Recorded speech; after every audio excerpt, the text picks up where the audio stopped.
Bom dia, boa tarde, uma boa noite a você que me ouve neste momento, você irmão, irmã, amigos. Eu quero neste momento meditar juntamente com você sobre um assunto que muitas vezes tem deixado algumas pessoas sem entendimento o porquê acontecem as provações. Na maioria das vezes, ouvimos mensagens que falam apenas das bênçãos, mas a Bíblia também nos ensina claramente que o caminho do cristão inclui lutas, perseguições, renúncias e provações. Jesus nunca escondeu isso de seus discípulos. Então vamos meditar um pouco neste momento sobre este assunto. Eu quero começar lendo João 16:33, onde está escrito: Tenho-vos dito isso para que em mim tenhais paz. No mundo tereis aflições, mas tende bom ânimo. Eu venci o mundo. E uma explicação para este versículo é que Jesus não disse talvez tereis aflições. Ele afirmou: tereis aflições. A palavra aflição fala de apertos, tribulações, dificuldades, perseguições, dores e até momentos de angústia. O Senhor Jesus estava preparando os discípulos para a realidade da caminhada cristã. A fé em Cristo não nos isenta dos problemas da vida. Pelo contrário, muitas vezes ela nos coloca em confronto com o mundo que rejeita a Deus. Mas observe que a promessa aqui de João 16:33 não termina na aflição. Jesus diz: tende bom ânimo, eu venci o mundo. Aleluia! A vitória do cristão não está na ausência da luta, mas na presença de Cristo durante a luta. Você entende isto?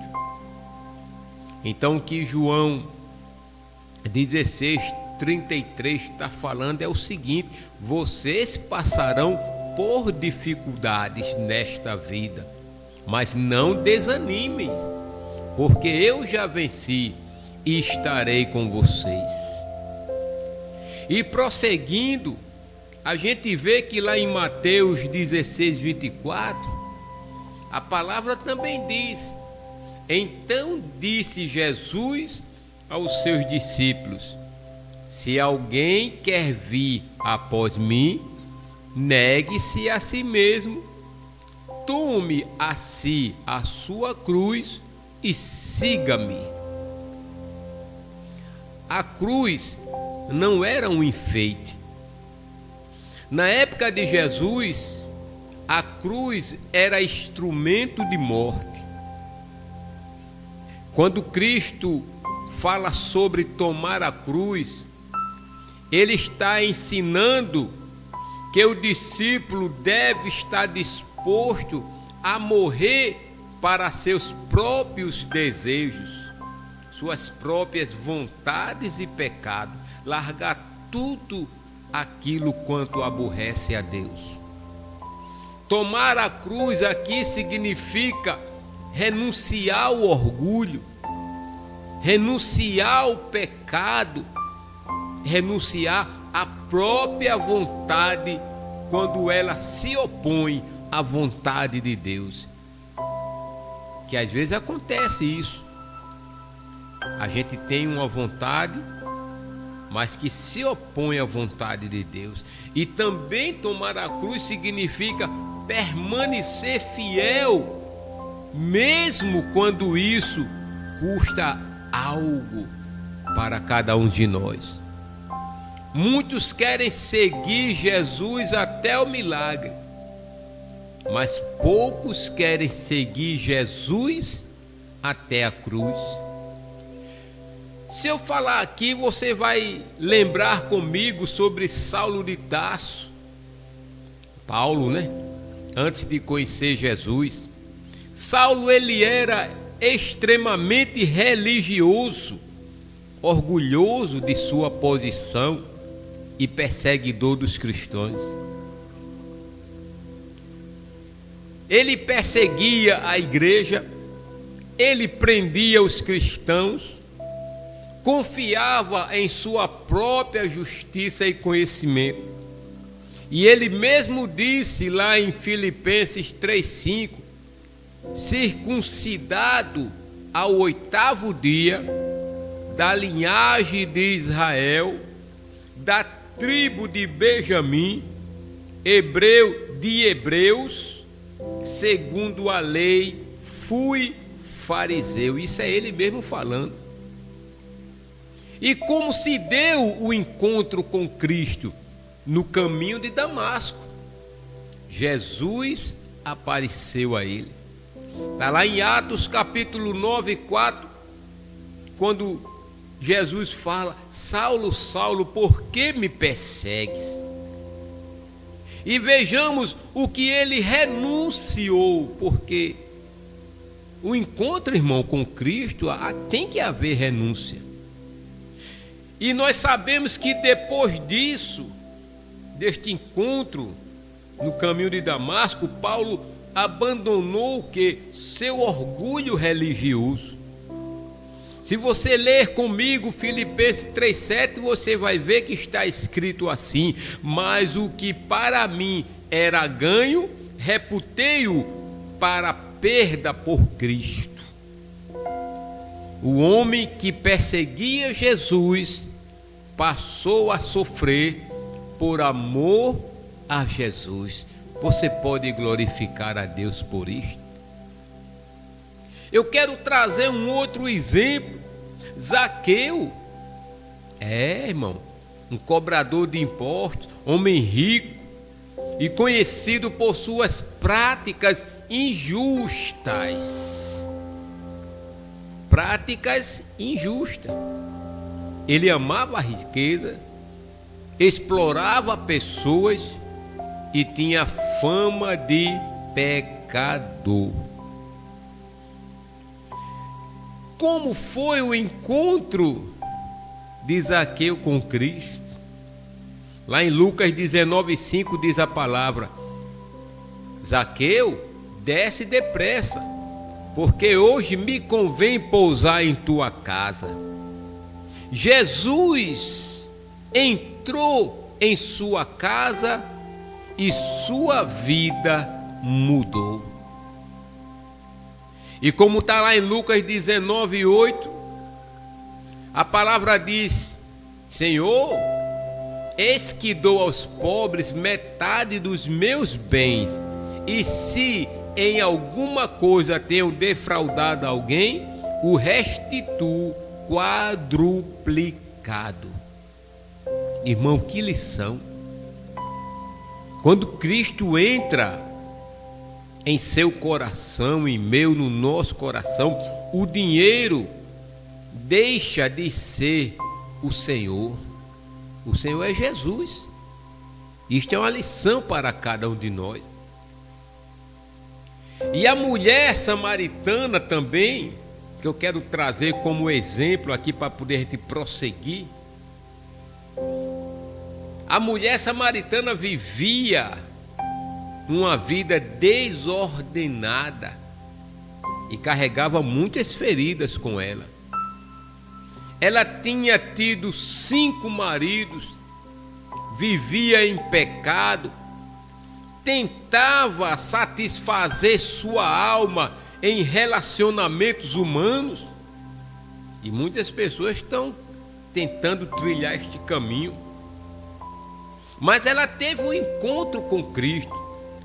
Jesus falou com ela junto ao poço. Vamos ler João 4,14. Jesus disse para ela: quem beber da água que eu lhe der, nunca terá sede. E ela, irmão, deixou seu cântaro e correu para anunciar Jesus. Deixou, pois, a mulher o seu cântaro e foi à cidade. João 4,28. Quando encontrou a água da vida, abandonou aquilo que antes dominava a sua vida. Quem, irmão, encontra a verdadeira água da vida, abandona aquilo que antes dominava a sua vida. Se tem algo ainda que domina a sua vida, faça uma reflexão. Veja como está a sua intimidade com Cristo. Que água você está tomando? Você lembra de Pedro, Simão? Pedro, ele era impulsivo, autoconfiante e acreditava muito em sua própria força. Um erro, irmão. A Bíblia diz lá em Mateus 26:33: ainda que todos se escandalizem, eu nunca me escandalizarei. Vocês conhecem esta passagem. Pedro, ele tinha uma autoconfiança, acreditava que jamais falharia. E ele teve um encontro com a sua fraqueza. Ele negou Jesus 3 vezes, como diz lá em Mateus 26:7-5, e saindo dali chorou amargamente. Mas depois deste episódio, Pedro abandonou a confiança em si mesmo e passou a depender da graça de Deus. E uma lição que nós tiramos aqui é que Deus não usa quem confia em si mesmo. Deus usa quem aprende a confiar nele.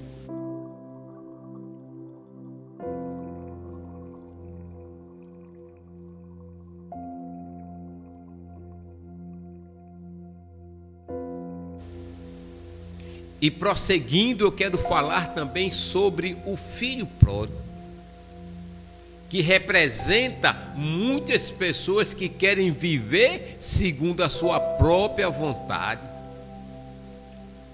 Irmão, dentro da nossa congregação, dentro do nosso convívio como servos e servas de Deus, existe ainda pessoas querendo viver segundo suas próprias vontades.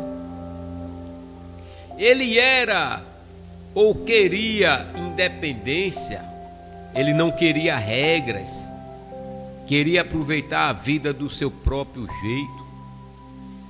E o resultado foi que perdeu tudo e foi parar entre os porcos. Mas ele teve um arrependimento. Diz lá em Lucas 15:18 que ele fala: levantar-me-ei e irei ter com meu pai. O que ele renunciou? Renunciou sua arrogância e voltou para a casa do pai. Porque a lição que fica é que a verdadeira transformação começa quando a pessoa deixa a sua própria vontade e volta para Deus. E o maior exemplo de renúncia é Jesus. Embora Jesus nunca tenha sido orgulhoso nem pecador, ele é o exemplo perfeito de renúncia. Jesus Cristo disse: Pai, se queres, passa de mim este cálice. Todavia não faça a minha vontade, mas a tua.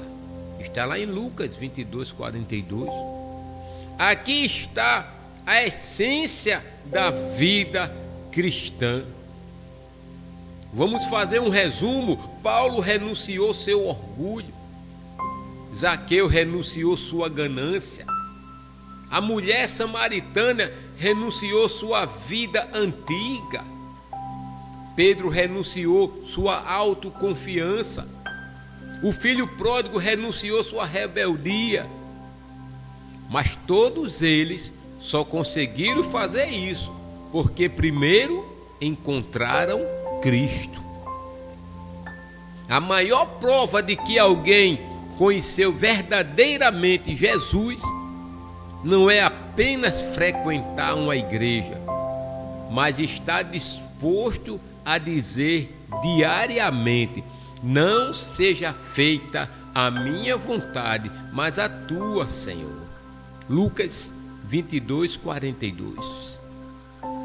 Então, Mateus 16, 24 está dizendo: quem quer seguir Jesus precisa abandonar o pecado e colocar a vontade de Deus acima da sua própria vontade. Sabemos que o servo não é maior que o seu senhor. João 15, 20, a palavra deixa bem claro: lembrai-vos da palavra que vos tenho dito. Não é o servo maior do que seu senhor? Se me perseguiram a mim, também perseguirão a vós. Louvado seja Deus, o próprio Jesus falando. Jesus foi rejeitado, foi acusado injustamente, foi humilhado, foi traído, foi perseguido. Então ele ensina: se fizeram isso comigo, também poderão fazer com vocês. O cristão não deve estranhar quando sofre oposição por causa da fé. A perseguição nem sempre vem através de violência. Às vezes vem através de críticas, deboches, rejeições, injúrias, calúnias e etc, e etc. Então Jesus está dizendo: olha, se perseguiram a mim, os seguidores deles também enfrentarão perseguições. Você está entendendo? E se você ler Atos 14, 22, prosseguindo nesta mesma linha de raciocínio, a palavra diz: confirmando os ânimos dos discípulos, exortando-os a permanecer na fé, pois que por muitas tribulações nos importa entrar no reino de Deus. Esta frase foi dita pelo apóstolo Paulo. Ele não prometeu uma estrada sem pedras. Ele ensinou aqui e durante toda a sua trajetória que o caminho para o reino passa por muitas tribulações. Não uma, nem duas, mas muitas, irmãos. Mas lembre-se que as tribulações são usadas por Deus para fortalecer a nossa fé, para produzir em nós perseverança, para moldar o nosso caráter e nos ensinar a dependência única dele, do nosso Deus e o nosso Pai. Teremos muitas dificuldades no caminho para o céu, mas devemos permanecer firmes na fé. Porque Romanos 8,36 diz: como está escrito, por amor de ti somos entregues à morte todo dia. Fomos reputados como ovelhas para o matador. Irmão, me explica. Paulo está citando aqui o Salmo 44. A expressão ovelhas para o matadouro fala da vulnerabilidade do povo de Deus diante das perseguições. A ovelha, irmão, não é um animal agressivo. Você sabe disso. Ela depende de quem? Do pastor. Da mesma forma, o cristão aprende a confiar em Deus, mesmo quando está cercado por perigos. Observe que logo depois Paulo declara lá em Romanos 8,37: mas em todas estas coisas somos mais do que vencedores por aquele que nos amou. Oh, aleluia! Glória a Deus! A perseguição não derrota quem permanece em Cristo. Mesmo sofrendo perseguições e luta, continuamos vencedores por causa do amor de Cristo Jesus. E continuando, em 2 Timóteo 3,12, diz assim: e também todos os que piamente querem viver em Cristo Jesus padecerão perseguições. Irmão, não é fácil não a vida do servo e da serva. Esse versículo derruba totalmente a ideia de que quem serve a Deus jamais sofrerá oposição. Paulo ele diz todos, não alguns, todos. Quem decide viver uma vida santa, inevitavelmente entrará em conflito com um mundo que ama o pecado. A perseguição pode acontecer de várias formas, mas a promessa de Deus é que Ele sustentará os seus filhos. Quem decide viver para Deus enfrentará oposições, mas Deus o ajudará a permanecer firme. E quando a palavra diz lá em Mateus 5, 10, 12: bem-aventurado os que sofrem perseguição por causa da justiça, porque deles é o reino dos céus. Bem-aventurados sois vós quando vos injuriarem e perseguirem e mentindo disserem todo mal contra vós por minha causa. Bem-aventurado sois vós. Jesus chama de bem-aventurado quem sofre por causa da justiça. Isso parece contraditório para o mundo, mas Cristo ensina que existe recompensa eterna para quem permanece fiel. Nem toda perseguição é sinal de erro. Às vezes, ela é consequência da fidelidade. Louvado seja o nosso Deus e o nosso Pai. Que às vezes alguém diz: irmão, deve ter cometido algum erro, deve ter pecado para tanta perseguição, tanto. Não, irmão, às vezes é o inverso, é a sua fidelidade que é tão grande com Deus que você é perseguido. Quem sofre por permanecer fiel a Deus é considerado feliz diante do Senhor. Em Hebreus 12, 1, 2, a palavra diz: corramos com paciência a carreira que nos está proposta, olhando para Jesus, autor e consumador da fé. A vida cristã é comparada a uma corrida longa. Existem momentos de cansaço, existem momentos de dor, momentos em que parece que não conseguiremos continuar. Mas o texto ensina a olhar para Jesus. Ele também sofreu, ele também foi rejeitado, ele também carregou sua cruz e venceu. Então, continue caminhando com os olhos em Jesus, mesmo quando a jornada ficar difícil. Não tira os olhos de Jesus. Porque Mateus 24, 13 diz: mas aquele que perseverar até ao fim será salvo. Deus não prometeu apenas um bom começo. A recompensa é para quem permanece firme até o final. Muitos irmãos começam, mas poucos perseveram. A salvação é apresentada aqui como uma corrida de resistência espiritual. Continue fiel a Deus até o fim da sua vida, aconteça o que acontecer. Quando reunimos todos esses textos encontramos uma verdade poderosa. Jesus disse que teríamos aflições. Jesus disse que deveríamos tomar nossa cruz. Jesus disse que seríamos perseguidos.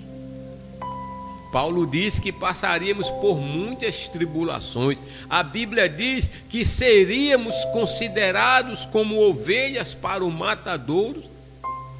Os apóstolos ensinaram a perseverança, mas a mesma Bíblia também declara: mas em todas essas coisas somos mais que vencedores por aquele que nos amou. Romanos 8:37. O Evangelho não promete ausência de cruz. O Evangelho promete a presença de Cristo ao lado de quem carrega a cruz. Não promete ausência de lágrimas. Promete que Deus enxugará dos olhos toda lágrima. Não promete ausência de batalha. Promete vitória para aqueles que permanecem fiéis até o fim. Que Deus te abençoe. Eu convido você para você fazer uma oração juntamente comigo neste momento. Senhor, nosso Deus e nosso Pai, nesta hora nos colocamos diante da Tua santa presença com humildade e gratidão. Obrigado por Tua palavra que nos ensina não apenas sobre bênçãos, mas também sobre as lutas, as provações e os desafios que fazem parte da caminhada cristã. Pai amado, muitas vezes não entendemos o motivo de certas aflições. Muitas vezes choramos, nos entristecemos e até nos perguntamos por que determinadas situações acontecem em nossas vidas. Mas hoje aprendemos que o Senhor nunca escondeu de nós a realidade do caminho da fé. Jesus nos disse que no mundo teríamos aflições, mas também nos mandou ter bom ânimo, porque Ele venceu o mundo. Por isso, o Senhor fortalece cada coração que está ouvindo esta mensagem, ou que ouviu esta mensagem.